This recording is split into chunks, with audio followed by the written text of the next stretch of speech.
Olá, Denise. Olá, bem-vinda. Oi, Duda, bem-vinda. Ah, a Bruna chegou. Bem-vinda, Bruna.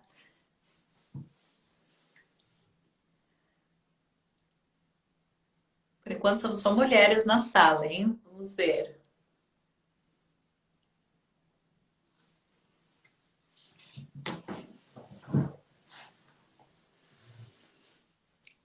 Oi, bem-vinda, Bruna. Te mandei aqui o convite, eu acho. Vê se você recebeu.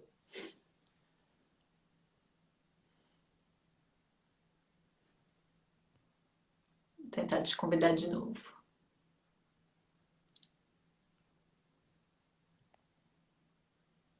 Acho que agora vai.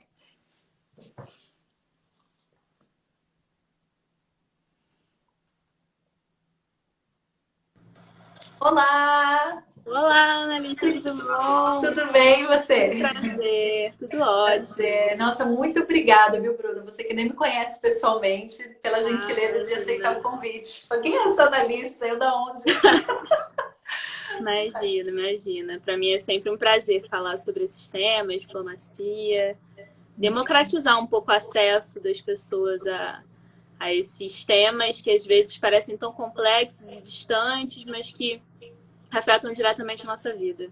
Com certeza. E foi isso que me motivou, porque você sabe, né, os algoritmos aí do Instagram. Aí você apareceu e eu vi que você é super ativa nas mídias sociais. Falei, gente, isso é tão importante. Porque quando eu comecei lá em 2016, que eu tive um canal no YouTube que eu te falei, não tinha. Nossa, diplomata era assim tão inacessível, sabe? Aquelas Sim, pessoas que você tinha que ir numa palestra, esperar no final para conseguir apertar a mão. Era uma coisa assim tão distante. E é, agora tá tendo pessoas mais ativas como você, e isso é muito, muito importante, realmente, é como se diz, para democratizar, né, essa profissão tão bonita e tão importante. é. Mas vamos lá, Bruna, vamos começar do começo. Gostaria de saber quem é a Bruna, por que que você não estudou Relações Internacionais, certo? Você estudou Direito, Não, eu mas estudei direito, você... isso. Isso, aqui a gente fala de relações internacionais, mas áreas afins também, tem muita gente do direito. E por que que você escolheu ser diplomata? Conta pra gente um pouquinho da sua Certo. história. Bem, para aqueles que não me conhecem, meu nome é Bruna, eu tenho 24 anos, fui aprovada no concurso de admissão à carreira de diplomata de 2019, entrei agora, em 2020, na carreira. E eu sou essa pessoa diplomata, mas antes de ser diplomata, uma cidadã brasileira muito comprometida com o acesso. Eu acho que o acesso à informação, o acesso a essa carreira é algo que me move muito hoje. Acho que a pandemia também teve uma influência muito grande disso, não só para mim, de ter essa abertura nas redes sociais, mas de outros diplomatas também que tomaram essa missão para si, de também falar um pouquinho mais sobre a rotina, sobre como que é a dinâmica, porque eu tenho certeza de que da mesma forma como eu, no início da minha vida, eu não conhecia tanto a carreira diplomática, muitas outras pessoas vocacionadas até para a carreira também não conhecem, perdem essa oportunidade de ingressar numa carreira que para mim é tão bonita. Eu decidi ser diplomata no mês de 2018. Inicialmente eu queria fazer prova para magistratura, estava estudando. Nessa época, meu pai estava, ele é militar, ele estava servindo em Assunção, no Paraguai. E lá nós tivemos contato com alguns diplomatas e tal, mas o que realmente me moveu foi um certo desapontamento em relação à magistratura, não de achar que é uma carreira menor, e muito pelo contrário, eu acho que é uma carreira muito louvável, muito honrada também, mas por perceber que talvez algumas aptidões que eu tinha não fossem ser tão bem aplicadas e tão bem aproveitadas por essa carreira. Nessa época eu já falava inglês, já falava francês, em Assunção estava aprendendo espanhol, tinha interesse nessa vida internacional, já tinha feito intercâmbio, e essa oportunidade também de fazer intercâmbio com certeza fez diferença na minha vida, e eu sei que muitas pessoas não têm oportunidade de fazer isso, mas esse desejo pelo viver internacional e por aproveitar um pouco melhor aquilo que eu sei que eu tenho a oferecer, me fez pensar um pouco mais e abrir o meu escopo de concursos possíveis para que eu fizesse. E aí, nesse momento, eu comecei a pensar na diplomacia. E aí tinha uma diplomata que é colega da minha mãe até hoje, amiga da minha mãe. E ela começou a conversar comigo, falando com ela e tal. E aí, justamente nessa época, o edital tinha saído do concurso. Ela foi mandar mensagem e falou, Bruna, faz a prova pra você ver e tal. E assim, naquela época eu já estava num estágio em que eu não conseguia estudar absolutamente nada que não fosse relacionado à diplomacia, eu não conseguia ver. Então, eu estava realmente certa de que aquilo era o que eu queria para minha vida. E assim foi. E aí eu fiz o concurso em 2018, não passei, tive pouco tempo de estudo. E em 2019 eu consegui fazer um planejamento mais detalhado e, graças a Deus, consegui a minha aprovação. Certo. Então você não começou estudando direito já pensando na diplomacia. Isso veio Não, depois. 2018 não. você já era formado ou ainda estudava? Eu me formei em 2017. Certo. Então você se formou. Então, durante a faculdade você não estudou. Qual foi o tempo de estudo mesmo, Bruna, para o concurso, até a sua aprovação? Para o concurso foi cerca de 1 ano e meio, por aí. Eu comecei na metade de 2018, e aí o concurso foi até, de 2019, no caso, foi até outubro, se eu não me engano, de 2019. Então foi cerca de 1 ano e meio, por aí. Certo. E o inglês e o francês você aprendeu por interesse próprio? De onde saiu esse interesse assim, pelo internacional e pelos idiomas? Se você não sonhava em diplomacia, também não veio das RI, de onde surgiu esse seu interesse internacional? Olha, na verdade, o estudo dos idiomas eu devo muito à minha mãe, que era uma pessoa que já enxergava uma certa facilidade minha de aprender os idiomas, e desde sempre, eu lembro, eu tinha 7 anos quando ela me colocou no curso de inglês, porque ela sabia que o inglês, de fato, é um idioma muito importante. E aí eu comecei a fazer o curso meio que obrigada, mas depois peguei gosto pela língua. E aprendi muito bem, eu tenho uma desenvoltura no inglês muito boa. E depois, quando eu terminei o curso de inglês, aí eu comecei a fazer o francês também por influência dela. Na época eu queria fazer alemão, mas ela falou, não, Bruna, faz francês e tal. Eu falei, não, beleza, vou fazer francês. E eu acredito que o acesso por meio desses idiomas a temas que talvez em português nós não tenhamos tanto material, isso faz com que a gente tenha um olhar diferente para o mundo, para a vida. Eu sempre gostei muito de ler, eu sempre gostei muito de me informar do que estava acontecendo, sobre o que estava acontecendo no Brasil e sobre o que estava acontecendo no mundo. Sempre gostei muito de história. Acho que quase todo mundo que pensa em ser diplomata ou pensa nessa parte de relações internacionais sempre gosta muito de história, de geografia. Eu lembro, eu ficava apaixonada pelas aulas de ensino médio de geografia política. Então, tudo foi contribuindo ao longo da vida para que culminasse, de fato, na carreira diplomática. Eu fico muito feliz de reconhecer, agora olhando para trás, esses pontos de influência e de impacto que eu tenho certeza que fizeram diferença. Que maravilha. E no concurso, Bruno, o que foi mais difícil assim para você? O que foi mais desafiador? Qual parte? A primeira parte, a segunda parte? Alguma matéria específica? Quais foram os grandes desafios para você no concurso? Olha, para mim foi economia, porque era justamente a matéria com a qual eu não tinha tido contato antes. Não sei se todo mundo sabe, mas no concurso nós temos provas de economia, de direito interno e internacional, política internacional, história do Brasil, história mundial, geografia, e aí temos os idiomas de inglês, francês, prova de português também e de espanhol. Então são muitas disciplinas, mas dessas todas, a parte de economia eu realmente ainda não tinha visto e para mim era muito assustador, sobretudo ter que lidar com a linguagem técnica que é exigida para o concurso. E aí vem para a outra parte da sua pergunta, que é a fase mais difícil para mim sempre foi a discursiva, porque de fato se você não for aprovada na discursiva, você não passa na prova.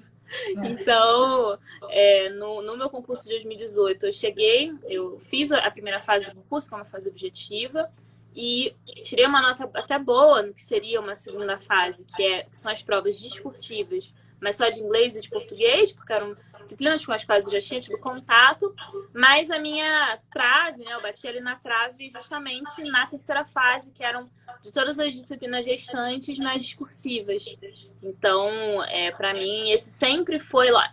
Tão logo eu descobri que eu não tinha passado, Essa foi uma preocupação minha de, sim, estudar para a primeira fase, o concurso, porque é óbvio que você precisa passar por ela, mas também de não negligenciar essa fase discursiva, porque para mim era bastante desafiadora.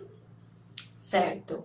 Vamos ver. Por enquanto, ainda nenhuma pergunta. Eu vou. Pessoal, quem tiver perguntas, vocês podem já escrever. Eu sempre faço assim, sabe, Bruna? Meio bate-papo. Eu não gosto de ficar uma coisa assim de televisão, não. Eu gosto de fazer que a gente está num café. Alguém está perguntando se a live fica salva? Sim, sempre fica. E depois eu coloco no YouTube também, que às vezes o pessoal quer mandar o link. Aí sai, né? Não fica só. Falando em democratizar, né? Não fica só preso aqui no Instagram. O YouTube dá mais liberdade. Então, vamos lá. Você começou o curso de formação de diplomatas agora em fevereiro, certo? Eu vi no seu LinkedIn. Isso. E como tem sido? Conta pra gente. Olha, tem sido... Fico emocionado só de pensar. Tem sido muito desafiador, porque, de fato, é um curso de alto nível. E nós estamos num momento desafiador do mundo. Então, para quem tem curiosidade, nós estamos sim de home office. Eu estou aqui gravando a minha casa, tenho aulas em casa. Em casa. Então, se todos tivemos que passar por essa transição do presencial para online, isso também aconteceu no Instituto Rio Branco, também aconteceu no Ministério das Relações Exteriores. É lógico que no âmbito do Ministério nem todas as atividades conseguem ser de home office, mas a grande maioria das pessoas continuam em casa. E, para mim, o nosso primeiro grande desafio, e que na verdade para mim foi uma grande honra de participar, foi no grupo de crise, o grupo consular de crise, que foi estabelecido tão logo se verificou que as pessoas, os turistas, enfim, brasileiros que estavam fora do Brasil, não conseguiriam fechar porque o espaço aéreo e as fronteiras de muitos países estavam fechadas. Então foi aquela loucura pra gente, né, enquanto pessoa aqui no Brasil, mas você imagina para aqueles que tinham viajado sem muita pretensão, não sabia como que o vírus ia se estabelecer e de repente, de um dia para o outro, a pessoa se vê ali naquela situação sem saber o que fazer, sem dinheiro muitas vezes. Então a nossa turma e a turma do ano passado, que na época ainda estava fazendo Rio Branco, nós ajudamos e participamos desse esforço aí de trazer os brasileiros para cá. E aí nós estávamos assim na ponta desse esforço, nós falávamos diretamente com as pessoas. E aí foi o primeiro momento em que a responsabilidade de ser diplomata, de ser terceira secretária, pesou, porque você tinha que se apresentar e falar com a pessoa, falando, não, olha, meu nome é Bruna Veríssimo, sou diplomata e tudo mais, vou ajudar, senhora. Então, mas foi extremamente gratificante. O Ministério, ao longo de acho que uns 2 meses, ficou postando fotos dos grupos de brasileiros que tinham voltado. E de vez em quando eu via algumas pessoas que eu tinha ajudado. Então era muito gratificante. Eu falava, nossa, o pessoal voltou e tá, coisa boa. Então, realmente foi um prazer. Mas no início, principalmente na primeira semana que a gente começou a fazer essa atividade, foi pesado, assim, em termos de responsabilidade. E depois que passado esse momento do grupo de crise, aí nós voltamos às aulas normais, todas online, e foi uma adaptação dos professores e nossa, porque muitas aulas já tinham sido pensadas para o presencial, debates, então como adaptar tudo isso que é tão presente na vida de um diplomata, de você sair para uma conferência, você discursar, ficar em pé, e a gente sentado em casa, então como transportar tudo isso para o mundo online. Mas, sinceramente, eu aproveitei muito, desfrutei muito do curso. Nós estamos aí nos encaminhando para o final do segundo semestre, ainda temos um outro terceiro semestre que vai ser um pouco mais curto. Nossa previsão de formatura é para o dia 20 de abril, que é o dia do diplomata. Então, e aí nós vamos ter, além das aulas, agora nós provavelmente teremos os estágios. E aí vai ser um outro momento também desse iniciozinho de carreira que eu estou bastante animada. Já no início do ano nós devemos ter um posicionamento a respeito disso. E tem sido assim, desafiador, a turma é muito competente. Nós somos poucos, somos 20. Somos 20 brasileiros, mais 7 estrangeiros, que inclusive estão indo embora agora essa semana. E é um intercâmbio entre diplomatas? Aí vem, não sabia disso. Conta um pouco mais como que funciona. Claro. Então, o Instituto Rio Branco tem parcerias com diversas escolas diplomáticas ao redor do mundo. E aí, de tempos em tempos, esses diplomatas vêm para o Brasil e alguns diplomatas brasileiros também vão a esses países. A parceria mais antiga é a que nós temos com a Argentina. Então, tradicionalmente, esse ano não chegou a acontecer do Brasil para a Argentina, mas da Argentina para o Brasil nós temos um diplomata argentino lá, que é o Fernando, que é extremamente competente e possivelmente ano que vem alguns dos nossos colegas da turma passada devam ir para a Argentina. E geralmente esse convite é feito com base na colocação do curso, na colocação final do curso. E o pessoal vai lá e fica assistindo as aulas. Lógico que tem algumas aulas que são restritas para os diplomatas argentinos, mas a maior parte da rotina de um diplomata argentino nós temos acesso. Esses diplomatas selecionados têm acesso, o que é muito interessante. Atualmente, esses diplomatas estrangeiros que estão indo embora essa semana, eles são da Argentina, como eu já falei, do Paraguai, do Peru, de Angola, de Moçambique, do Cazaquistão e do Timor-Leste. Isso. Então, são 7 diplomatas estrangeiros e que também contribuem muito para dar uma outra visão do que é a diplomacia brasileira para o outro. Então, para nós, é um exercício muito interessante de entender como que os outros nos enxergam, como que nós nos colocamos, como que nós, como Brasil, nos projetamos externamente. Então, ter esse olhar, é lógico que o contato foi muito diminuído porque nós estávamos todos online. E para eles também foi lamentável isso ter acontecido, porque você imagina, você é um diplomata fora do seu país. Veio até o Brasil para sentar no computador. Veio até o Brasil para ficar na frente do computador. E aquele volta não volta, será que vai melhorar? Será que a quarentena vai durar só 15 dias ou só 3 meses? E aí estamos no final do ano e eles passaram por tudo isso aqui. Então, para eles, realmente foi bem mais desafiador do que para nós.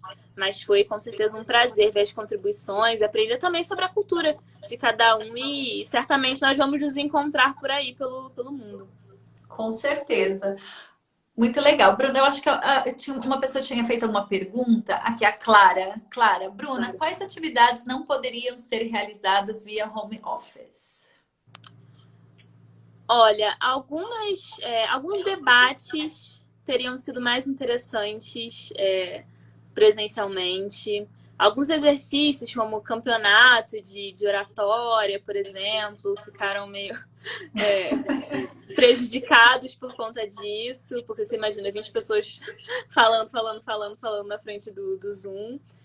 E eu acho que, sobretudo, talvez não seja nem uma questão da aula, mas daquilo que acontece fora da aula, nos corredores, aquilo de você falar, professor, assim, pode me ajudar aqui, tem uma indicação, tem uma orientação, porque no Zoom nós abrimos a tela, tem a aula, e depois isso se fecha. Então, a ponte com os professores também ficou prejudicada por conta da pandemia. Então, é mais o que não aconteceu. Nós teríamos um exercício também com a Escola Superior de Guerra, que também não aconteceu por conta da pandemia. Então, infelizmente, algumas experiências que teriam sido feitas presencialmente não puderam ter sido, mas é lógico que nós entendemos a gravidade do momento em que estamos vivendo, todos nós. Então, acho que dos males, e se essa é a pior coisa que poderia ter acontecido com a nossa turma, sinceramente, eu prefiro que tenha sido assim. Com certeza. E que ano, né, Bruna, que você começou? Vai ficar histórico mesmo, né? Seu primeiro ano no curso de formação de diplomata de 2020. Nossa, você tem que escrever um livro no futuro. Pois é. Olha, falando nessa nova geração, em futuro, em mundo pós-pandêmico, o Matheus, que é um seguidor fiel aqui, ó, tá dizendo: qual a opinião de você sobre essa nova geração de diplomatas, tendo em vista a tecnologia e a presença em redes sociais? Vejo que o tradicionalismo vem sendo bastante transformado. O que você diz, Bruno? Eu acredito que tradicionalismo sempre vai existir, de alguma maneira ou de outra. A diplomacia é uma carreira de Estado, tem um formalismo que é intrínseco, não tem como simplesmente dispensar. Na Lei de Serviço Exterior, ela fala expressamente que nós precisamos agir com decoro tanto na vida pública quanto na vida privada. Então, esses princípios fundantes da nossa carreira, eles contam e contam muito. E quanto mais, não sei se o Matheus está estudando para a carreira diplomática, mas quanto mais você começa a estudar, mais você entende o porquê de algumas coisas não serem ditas, talvez, não serem pertinentes de serem ditas, justamente pelo impacto que elas podem ter. E às vezes não é nada de errado, mas é só uma questão de adequação e de perceber qual que é o momento de se expressar e qual que é o momento de ficar calado. Então, num certo sentido, isso não muda. Agora, a tecnologia, ela veio para ficar. A pandemia, você, analista, estava falando no início da live que existe essa nova geração de diplomatas que está mais ativo nas redes sociais. A pandemia contribuiu muito para isso. Porque antes, nós tínhamos uma realidade em que os diplomatas eles iam para o exterior. E, de fato, não tinham contato com a sociedade brasileira. Nós não tínhamos isso. Então, com a pandemia, nós fomos obrigados, o mundo inteiro foi obrigado a ficar mais no digital. E isso fez com que esses diplomatas mais novos, e até outros também, se engajassem mais por meio das lives, e postando mais informações. As outras pessoas também se interessaram mais por nos procurar e analisar como é que é a nossa rotina, fazer perguntas mesmo, como é que é isso, como é que é aquilo, como a gente está fazendo aqui. Então, eu acho que isso contribuiu muito. E é óbvio que também, além dessa parte da diplomacia pública, do diplomata falar com a sociedade, existem também impactos da tecnologia na maneira como as relações internacionais são travadas. Então, certamente, algumas conferências internacionais não ocorrerão mais, na verdade, reuniões preparatórias, por exemplo, podem facilmente ocorrer de forma online, não desmerecendo o presencial, que eu acho que em alguns momentos ele tem que acontecer, não tem como, olho no olho, aquele feeling de uma negociação, por exemplo, ele não é imprescindível, nós não podemos simplesmente abandonar isso. Mas em algum grau isso realmente vai ser uma transformação aí que veio para ficar. A questão da segurança cibernética também é importantíssima. Nós tivemos algumas palestras com especialistas desse assunto, porque de fato é um tema importante que não pode ser negligenciado. O diplomata, enfim, recém-ingresso, que não conhece esses temas, que não sabe dos riscos que o Brasil, que outros países correm por conta de hackers, por conta de estados e, enfim, esse mundo mais polarizado em termos de distribuição de poder mesmo, de poder tecnológico, né? E aí sim, isso faz bastante sentido, ele vai ser jogado para escanteio facilmente, porque ele precisa saber disso. Perfeito. Então não tem nenhum impedimento formal, né, Bruna, de você, por exemplo, o tipo de conteúdo que você faz, de desmistificar a carreira. Vocês não são impedidos de falar sobre o Itamaraty ou sobre a carreira publicamente, né? Não era feito antigamente por, não sei, talvez falta de tempo mesmo dos diplomatas. Eu nunca entendi, assim, na verdade, que eu sempre achei que era uma coisa tão interessante. Eu acho importante falar sempre que as opiniões que eu trago aqui também não refletem necessariamente o que o Ministério diz. Eu falo enquanto Bruna Veríssimo, eu, pessoa. Sim. Mas, ao mesmo tempo, não existe esse impedimento até o ponto em que não comprometa também as negociações do Brasil e o interesse nacional. Então, eu não posso simplesmente sair falando sobre a negociação que eu fiz aqui com o Estado tal, que vai dar frutos tais, isso não tem o menor cabimento, não faz o menor sentido. Então, escrevi um telegrama aqui sobre isso e aquilo, eu não vou nunca compartilhar, porque não é pertinente.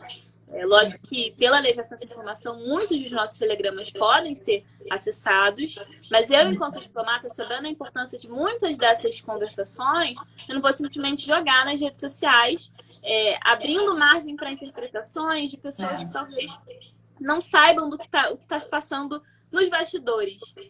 Pega só um pedaço, né? E aí... Exatamente. Aí tira uma conclusão mirabolante. Então, nesse sentido, eu acho que não faz bem e realmente não faz jus à responsabilidade que eu tinha mencionado mesmo da profissão.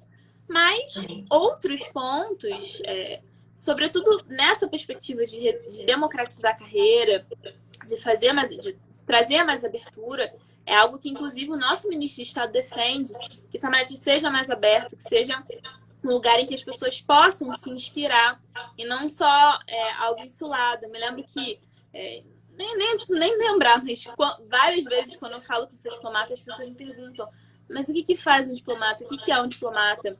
E eu preciso ir explicando devagarzinho e tal, com alguns exemplos que a pessoa conheça, porque é insulado, né? O juiz, a pessoa entende o que faz, Sim. mas o diplomata. Então, tem essa diferença.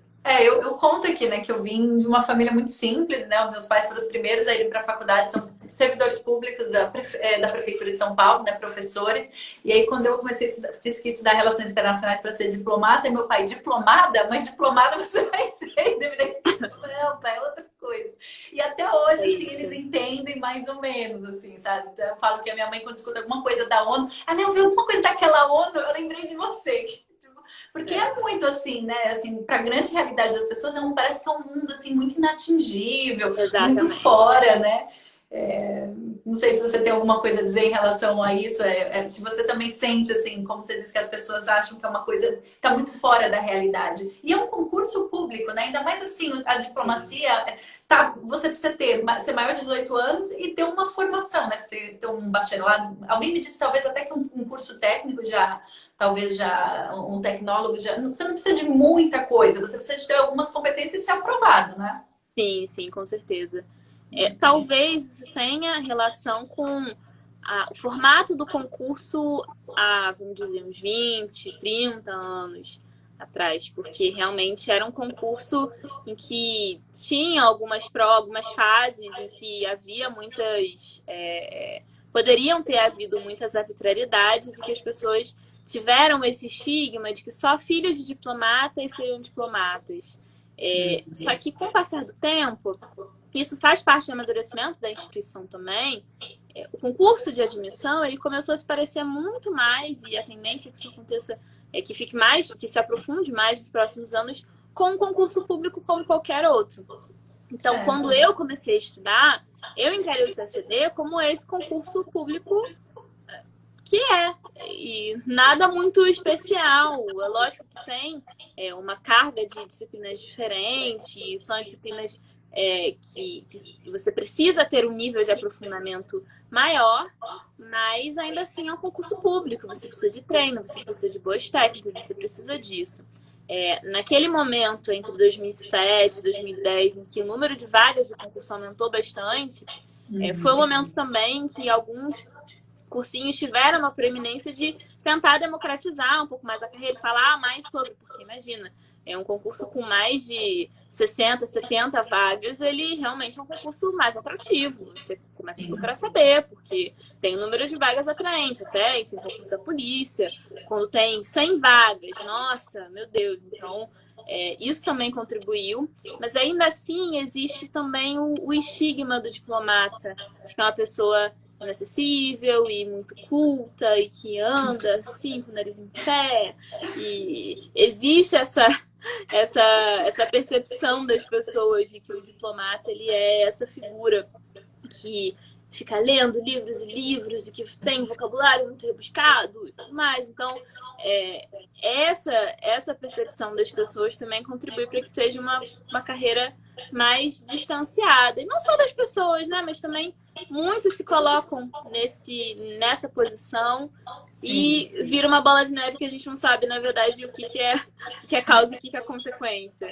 Então, tem alguns pontos aí que contribuem para esse insulamento do Ministério, mas eu acredito que estamos mudando e a internet, as redes sociais têm um papel muito, muito forte nisso. Com certeza. Com certeza. Vamos ver aqui. Eu vi alguma pergunta, acho que alguém perguntou. Poderia explicar eu poderia explicar resumidamente como é o processo depois que você passa no concurso? E a Giovana, quantas pessoas entram em média por ano e por concurso? Vou começar por essa última pergunta. Na verdade, tem variado um pouco.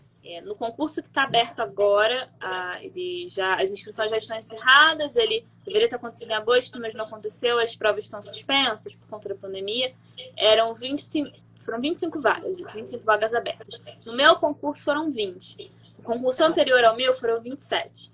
Então não está passando muito não chega a passar de 30, E essa é mais ou menos a perspectiva aí, por enquanto, o que pode mudar no ano que vem ou no outro. Enfim, a gente tem que esperar, mas a média dos últimos anos tem sido essa: 30, 25, 27, por aí.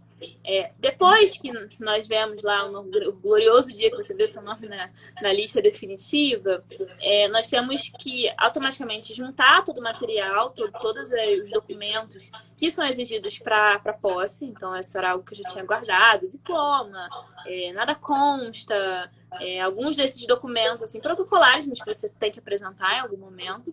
E também nós precisamos fazer alguns exames médicos. Então, eletrocardiograma, raio-x, audiometria, todos estão lá discriminados no edital. Esqueci, não me lembro agora quem perguntou, mas se você tiver interesse de saber quais são esses documentos, você encontra, isso é público, não tem problema nenhum.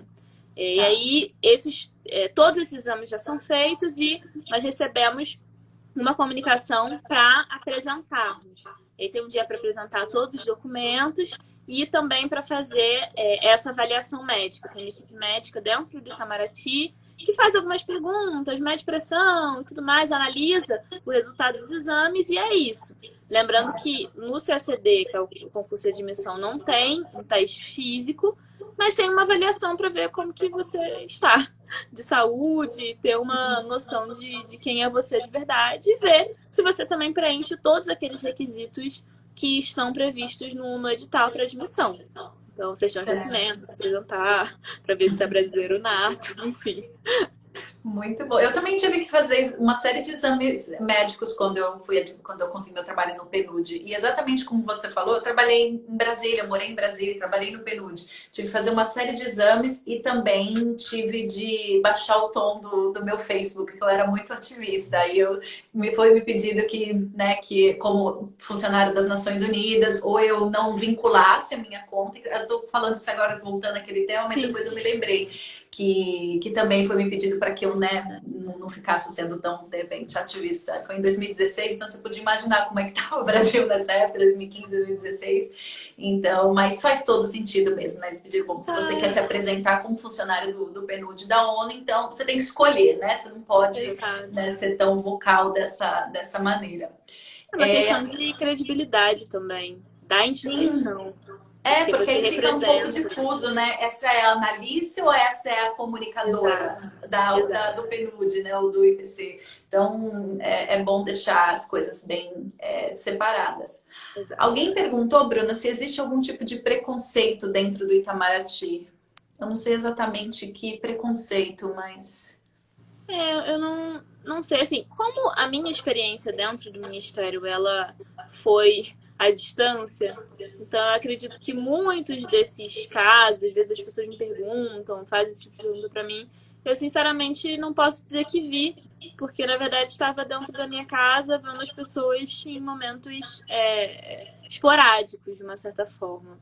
O que eu sugeriria, e aí com relação a como a mulher é vista na diplomacia, é o documentário Exteriores, um documentário muito bom e que conta um pouco dessa perspectiva feminina, a perspectiva da mulher, das mulheres diplomatas, do que elas encontram no ministério e de como que é a rotina delas. Eu acho que dá uma noção do que é ser uma mulher diplomata, por exemplo. Então, fica aí a sugestão. Exteriores. Eu acho que eu já vi esse documentário. Ele é aberto, né? Acho que tá no Vimeo, eu acho. Isso, tá no Vimeo, acho que tem no YouTube também.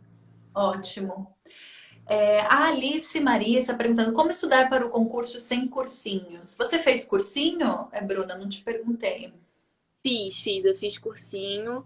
Eu comprei um curso extensivo no início, e aí fiz esse curso extensivo todinho, e depois eu fui fazendo alguns cursos de aperfeiçoamento, discursivas e pré-TPS, não para todas as matérias, para algumas que eu tinha mais dificuldade, e pré-discursivas, para a terceira fase. O que eu acredito é que o primeiro passo para quem quer ser um diplomata e começar a estudar é ler o edital. Então, você precisa saber quais são as matérias que são cobradas. Tem muita gente que não lê. E não é só o conteúdo programático, gente. O edital, ele é inteiro. Ele é aquele texto, aquele documento todo. Não são só os conteúdos. Mas você precisa saber qual que é a estrutura da prova que você vai fazer daqui a algum tempo. Depois disso, algo que eu indicaria é realizar as provas anteriores, tanto as provas objetivas quanto as provas discursivas. E tem muita gente que tem medo de fazer a prova discursiva, porque acha que não tem tanta competência, mas a minha dica é escrevam. Nós, os diplomatas, temos os guias de estudo. E essa é uma sugestão muito boa para quem está estudando. Eu sempre falo sobre isso, seja em live, seja no meu Instagram, que os guias de estudo são um material muito valioso para consulta. O que são eles? Desde 2013, os candidatos aprovados, os diplomatas já empossados, organizam um manual com as melhores e as piores respostas das questões discursivas. Então isso é muito legal. Tem uma parte também que fala do perfil dos candidatos, então você percebe que são pessoas normais, que têm gostos musicais, signos, enfim, tem várias informações lá. E depois, quando você vai descendo, você vê a melhor resposta, então aquela resposta top, perfeita e tal, e que muitas vezes serve como material de estudo para o candidato que está estudando. Além disso, você consegue ver as piores respostas. E por que eu gosto das piores respostas também? Porque aí você vai ter uma noção de que talvez aquela sua questão que você escreveu nem tá tão diferente assim da pior resposta. Então, você tem chance de passar tanto quanto essa pessoa que foi aprovada. E também, às vezes, você vai verificar que aquela pessoa não sabia nada, por exemplo. Você vai lá na questão e fala, nossa, a pessoa não sabe o que ela tá falando. Mas ela se expressou de uma maneira que foi agradável para o examinador. Então, que recursos que ela usou para mostrar que ela sabia, mesmo sem saber? Meu Deus! Isso é muito importante. O que você consegue falar, ou pelo menos dar uma enrolada mesmo, assim, ainda que aquele assunto não seja do seu domínio. Às vezes você vai conhecer isso aqui de um conteúdo que é muito grande. E o que você vai fazer? Você vai falar sobre isso aqui que você sabe. Você não vai tentar inventar e tudo. Não, você vai falar sobre isso que você sabe. Então, esses artifícios, para aqueles que se propõem a olhar para os guias de estudo como material de consulta, são muito valiosos. E aí, para quem se propõe a estudar sem cursinho, isso aí é realmente algo que você tem que fazer com bastante frequência, eu diria. Nossa, maravilhoso. Muito obrigada pela dica, Bruna. Perfeito. Então, se eu entendi bem, mesmo essas perguntas, as piores perguntas foram as piores perguntas de aprovados. Então, estava ruim, mas passou. Exato. Muito bom. Exatamente. E eu vi também, eu não sei se foi você ou foi a Dela Mônica, algum dos diplomatas mais conectados aí disse que você não precisa saber tudo, mas você precisa saber passar na prova, né? Então, às vezes o bom do cursinho é que alguns cursinhos ensinam exatamente os macetes, como o que você tem que olhar para você conseguir, porque não se espera mais que você saiba todas as teorias e consiga, mas que você consiga explicar e ter um conhecimento, digamos, mínimo do exigido, né? Não sei se eu estou falando bobagem. Não, é bem por aí mesmo. Como eu tinha falado antes, o concurso de admissão ele se aproxima cada vez mais de um concurso normal. Concurso normal, enfim. Mas é isso, é um concurso como qualquer outro. Então é lógico que é preferível que você cubra todas as matérias de edital, todas as disciplinas e tudo mais. Mas, ao mesmo tempo, existem alguns assuntos que a banca tem uma predileção maior do que outros. Então, se você analisar as provas, você vai ver que tem alguns assuntos que sempre caem. Então, esse assunto que sempre cai, você tem que saber. Não tem escapatória. Esse você tem que saber, porque esse tem grandes chances de cair na prova. E aí, em compensação, outros assuntos são menos cobrados. Quer dizer que se eu tiver tempo para estudá-los, eu não vou estudar? Não, se você tiver tempo, você vai estudar. Agora, se você tiver num contexto, por exemplo, saiu o edital, a prova vai ser daqui a 2 semanas. Tem certeza que vale a pena estudar esse ponto? Não sei se vale a pena estudar esse ponto. Para uma prova objetiva, por exemplo, talvez não valha a pena mesmo. Porque ali você, na verdade, vai responder certo e errado e você consegue compensar esses pontos, talvez, que você perca com uma eventual questão, com outras que você vai acertar e que são mais recorrentes. Então, é preciso estudar estrategicamente. Acho que esse é o resumo da obra. por conta desse estigma do diplomata, de ser uma pessoa muito culta e tudo mais, tem muita gente que estuda errado, que estuda para ser diplomata, mas não estuda para passar na prova. Que são duas coisas totalmente diferentes. O diplomata, ele nasce, entre aspas, quando ele é aprovado e empossado, mas ele continua a se construir ao longo da vida dele inteira. O aprovado, ele nasce ali quando você passa, e é isso. Ele se prepara para aquela prova. Você precisa se preparar para a prova. Então, esse raciocínio mais pragmático falta em muitos candidatos. E tem muita gente boa que não passa porque estuda errado. E isso, para mim, é muito triste, assim, saber que as pessoas, às vezes, nunca vão passar porque vão ficar lendo livros sobre, sei lá, a história de um país que não é tão importante para o Brasil. Caiu uma questão na prova, talvez nem caiu a questão na prova, mas a pessoa está procurando informação onde não tem. Exatamente, tem que ser estratégico, né? Justamente isso. A pessoa tem, de repente, um fascínio por todos esses temas e aí acaba se perdendo, né? Começa a se aprofundar demais e não consegue, às vezes, nem passar aquele conhecimento, né? Se comunicar.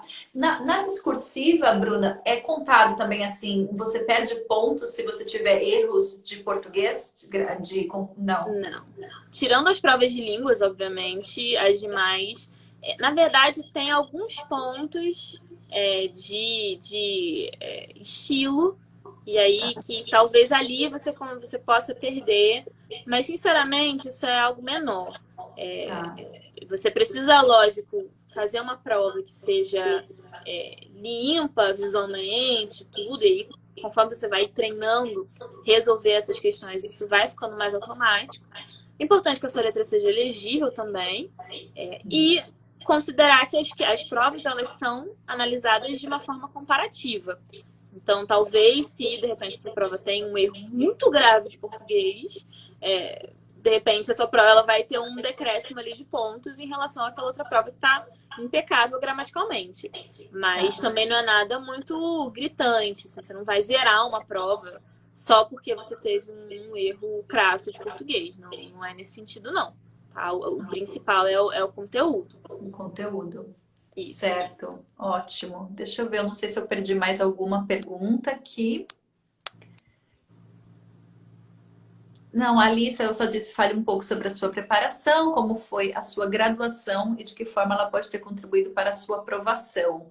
Porque durante a sua graduação você não sabia ainda que queria ser diplomata, né? Não sabia. Mas você acha que ter estudado direito te ajudou na aprovação? Eu tenho a impressão de que ajuda, porque as pessoas que não são da área do direito têm uma tendência a ter muita dificuldade na prova de direito. Então, como eu fui uma aluna que apaixonada por direito constitucional, até hoje eu adoro, era a minha matéria favorita e tudo mais, e é um conteúdo que cai na prova, e também depois de formada eu comecei a estudar para concurso, acho que nesse sentido da prova de direito ajudou sim, ok. Mas também não foi algo, não estudei direito, por exemplo. Não, estudei sim, estudei porque é uma prova diferente que você precisa se adequar. Talvez eu não tenha assistido todas as milhares de aulas de professores, porque muitos daqueles conteúdos eu dominava. Mas eu precisei adequar aquilo que eu sabia, aquilo que a prova cobrava, e para isso eu precisei estudar. Mas tirando isso, essa parte mais que tangencia a prova, de um assunto que calhou de eu gostar e foi cobrado, acho que não teve tanta influência, não. E lógico, né? Eu tinha falado antes da linguagem jurídica que realmente é exigida na prova e que tem alguns colegas que não são da área do direito que têm dificuldade de implementar isso. Da mesma forma como acontece com a economia. Então, se você fizesse a mesma pergunta e eu tivesse feito economia, talvez eu te respondesse isso. A linguagem técnica, que foi tão difícil para mim, Bruna, para a pessoa de economia não vai ser, porque ela está acostumada a lidar com aqueles temas. Então, acho que isso fez diferença, mas, sinceramente, eu acho que o curso não influencia tanto se você não faz o curso pensando na diplomacia, assim. Direito e Relações Internacionais, até falei isso no meu Instagram outro dia, não vão fazer tanta diferença se você não se dedicar para o CACD, você só se dedicar para a faculdade, porque são estudos diferentes. São estudos diferentes, exatamente. Olha, alguém está dizendo que você é uma inspiração e é mesmo. Tão jovem. Você passou. Quando que é o seu aniversário? 14 de maio, eu passei com 23. Passou com 23. E aí você assumiu com 23, né? Com 23, com 23. Nossa. E esse curso, Bruna, na minha época, eu estudei Relações Internacionais há mais de 10 anos, ele tinha um caráter de mestrado. Não tem mais, né? Não, não tem mais. Foi Desde uma quando fase. que mudou? Você sabe? Ai, eu não vou saber te falar com precisão, mas acho que desde 2014, assim, já tem um tempo, viu? Já tem um Tá. tempo. Ele nem sempre era um mestrado, passou a ser e aí depois parou de ser de novo, assim. E ele Agora é só agora um tá curso um de pouco formação. mais curto também, né? Que não eram 2 anos, Isso. agora é um ano e meio? Isso, agora ele é apenas um curso de formação. Por Tá. conta do mestrado, ele durava 2 anos, porque é o protocolo do MEC. Agora Uhum. ele vai durar o quê? 1 ano e 4 meses, já que a nossa formatura vai ser em abril, 1 ano e 4 meses. Certo. E você se mudou para Brasília? Ou você é do Rio, né? Isso. Eu nasci em Fortaleza. Na verdade, quem for ver o guia de estudos vai ver que tem uma pessoa que é do Nordeste. A nossa turma é bem homogênea nesse sentido, é bem centro-sul. E essa uma pessoa do Nordeste sou eu que tenho um sotaque absolutamente carioca.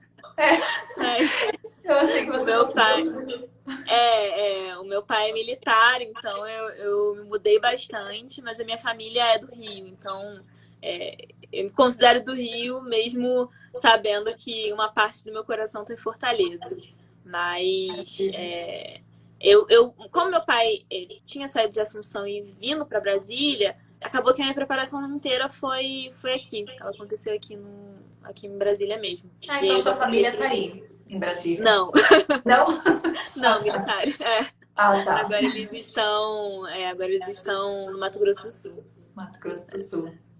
Porque, bom, agora a gente não sabe como que vai ser, mas normalmente, assim, voltando a alguém que te perguntou o que aconteceu depois que você foi aprovada, né? Então, normalmente, o candidato, né, ou então já o diplomata se muda para Brasília para fazer o Sim. curso, né, on-site, né, no Ministério.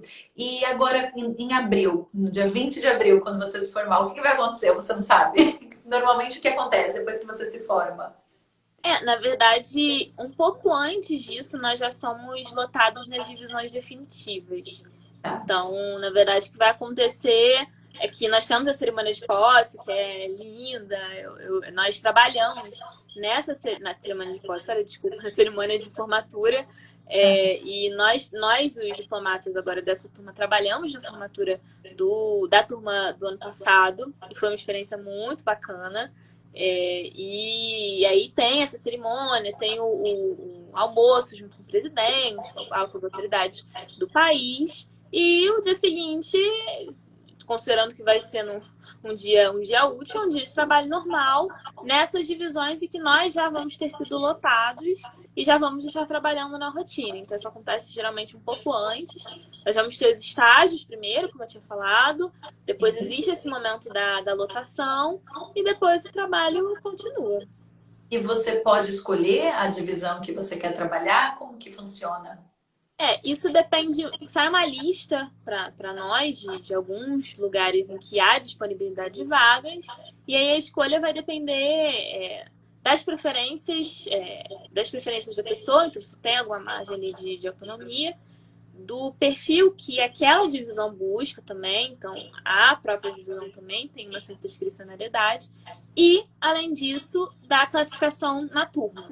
Então, nós fazemos várias provas, apesar de não ser o mestrado, mas ao final nós temos uma classificação que conta as notas do curso e do concurso, do CACD mesmo, as duas notas.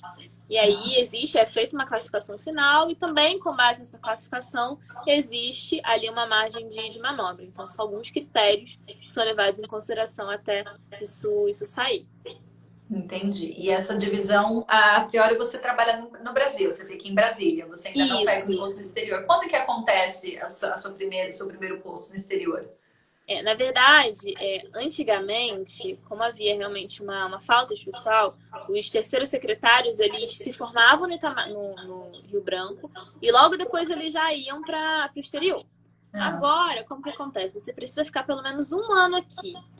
Tá. O normal é que todos os diplomatas recém-formados, eles fiquem mais tempo, alguns anos, assim, antes de ir para o exterior. Mas isso vai depender muito, exceto, lógico, aqueles que vão fazer intercâmbio. E esses, assim que se forma e tem convite das escolas diplomáticas, esses sim vão para o exterior, porque é de praxe da escola diplomática. Mas tirando isso, nós ficamos aqui mais alguns anos e depois nós vamos para o exterior. Certo, perfeito. A Duda está te perguntando se tem algum auxílio do governo para essa mudança quando você se muda para Não, Brasília. não, nenhum auxílio, nenhum auxílio. Nós viemos para cá e aí, enfim, depois, passado o primeiro mês de trabalho, a gente já começa a receber como diplomata, terceiro secretário, mas em termos de auxílio, nós não temos nenhum auxílio para nos mudarmos para cá, nesse primeiro momento, para tomar posse, e nem auxílio moradia, muita gente pergunta, nós não temos nada disso aqui no Brasil. Não? Existe apartamento funcional, ele tem Tá. uma fila para esse apartamento, mas tirando isso, não. É o apartamento funcional que eu escutei dizer.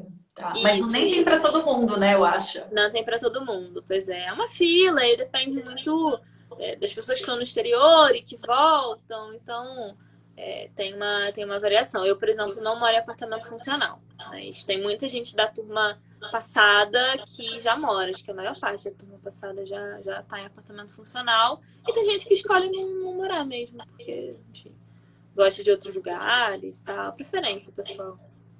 Certo. Bruna, você tem algum tema que te interessa dentro desse mundo de diplomacia? Porque você pode sempre, né, se especializar, não sei, talvez, ou trabalhar com questões de diplomacia pública, de cultura, ou mais na área de comércio internacional. Você tem alguma preferência ou você ainda não tem um nicho, assim, uma preferência? Olha, eu gosto sempre de estar muito aberta aos temas, até porque nós vamos ter essa experiência de estágio, e talvez algum tema que eu ache meio chato eu acabe me apaixonando. Então, estou É, sempre muito aberta para esse novo aí que pode acontecer. Particularmente, eu gosto muito dos temas de tecnologia. tá. Foi algo que eu trabalhei até no meu próprio TCC, na faculdade. Analisei na época, né, era 2017, bloqueio de aplicativo. Não sei se você lembra quando teve aquele bloqueio, tiveram vários bloqueios do WhatsApp e tudo. Então, Sim. foi algo que me intrigou muito. Já estagiei nessa área, e é algo que eu gosto. Até não falo tanto no Instagram, mas é uma área que eu tenho bastante predileção e que é nem o futuro, mas é o presente também das relações internacionais. Com certeza. Ótimo, Bruna. A gente já está quase chegando a 1 hora. Eu te disse que seria 1 hora. Então, se você tiver uma mensagem final, assim, para esses jovens que estão nos assistindo, os seus seguidores, os meus seguidores, eu sempre peço para os convidados deixarem assim uma mensagem de inspiração. Está chegando o Natal.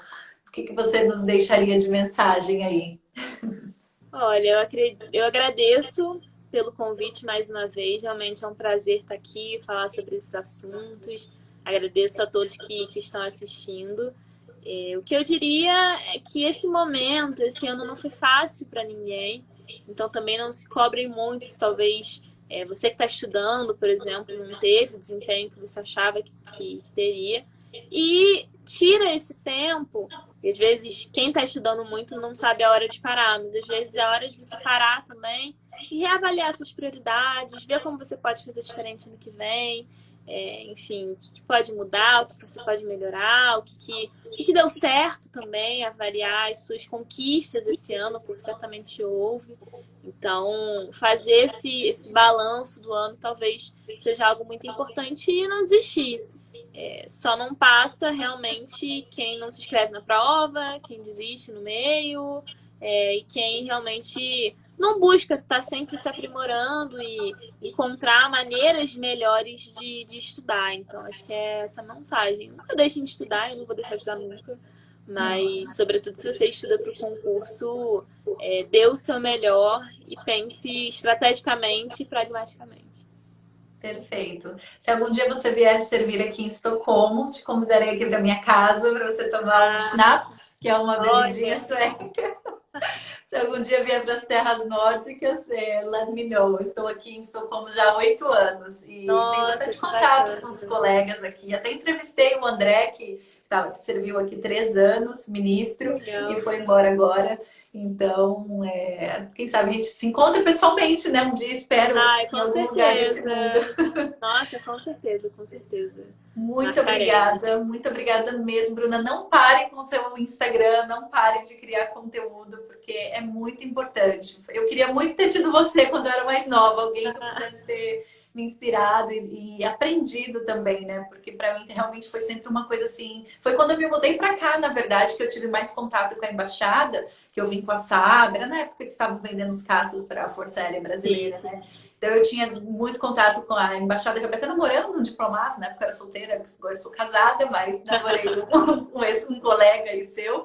E aí foi quando foi quebrando justamente muito dessas coisas, né? Porque eu tive um relacionamento com ele foi me contando os perrengues da Sim. embaixada. Eu falei, nossa, mas acontece isso, ele Muitos acontece. perrengues. Gente, mas eu achava que vocês eram todos finos, que é isso? Chocada. Então É, foi quando eu comecei a cair a ficha mesmo, quando eu namorei com esse diplomata, que ele era uma pessoa normal, os colegas eram normais, quer dizer, alguns não tão normais, mas tinha de tudo naquela embaixada. Então sim, sim, tem de tudo. foi muito engraçado. Muito obrigada mesmo, pessoal. Muito obrigada. Quem perguntou de novo aí vai ficar salvo aqui no Instagram e depois lá no YouTube. Feliz Natal para você, para sua família, um Obrigada. ótimo Feliz ano novo, que seja um Natal. ano melhor para todos nós. Certeza, com certeza. É isso que Obrigada, a gente tem que Bruna. pedir mesmo. Obrigada. Tchauzinho. Um Tchau, pessoal. beijo. Tchau, tchau. Tchau, pessoal. Boa noite.